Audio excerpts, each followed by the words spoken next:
আমি নামাজের নিয়মটা একটু বলে দিই। যেহেতু বছর ঘুরে দুইবার মাত্র ঈদের সালাত, আবার কিছু এক্সট্রা তাকবীরের ব্যাপার আছে, আমাদের অনেক সময় কনফিউশন হয়, প্যাচ লেগে যায়। আমি খুব সহজ করে আপনাদেরকে বুঝাই দিব, আপনাদের প্যাচ লাগবে না ইনশাআল্লাহ বিদিনিল্লাহ। ঈদের এই যে 2 রাকাত নামাজ, এটা পড়া হচ্ছে ওয়াজিব হানাফি মাযহাব অনুযায়ী, আমরা এখনই আদায় করব ইনশাআল্লাহ। তো এই 2 রাকাত নামাজে এক্সট্রা 6টা তাকবীর দিতে হয়। কয়টা? 6টা। কিভাবে নামাজটা পড়বো?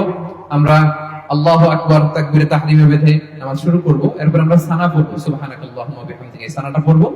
এই সানা পড়ার পরে আমরা 3টা অতিরিক্ত তাকবীর দিব প্রথম রাকাতে। হ্যাঁ, এই দেখেন আমার দিকে তাকান। আল্লাহু আকবার বলে হাত ছেড়ে দিব, আল্লাহু আকবার বলে হাত ছেড়ে দিব, আল্লাহু আকবার বলে হাত বেঁধে ফেলবো। 3টা অতিরিক্ত হয়ে গেল। সূরা ফাতিহা পড়বো, আরেকটা সূরা মিলাবো, রুকু করব, 2 সিজদা করব। প্রথম রাকাত শেষ। প্রথম রাকাত।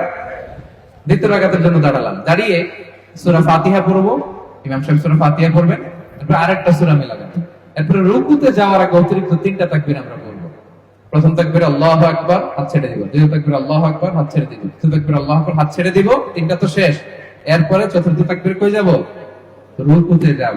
রুকু, তারপরে 2 সিজদা, এরপরে আমাদের নামাজ শেষ। আমরা নামাজের পরে তাকবীর পড়বো, এরপরে সবাই খুতবা শুনে দোয়া করে আমরা একসাথে বিদায় নিব ইনশাআল্লাহ। পড়েন ইনশাআল্লাহ।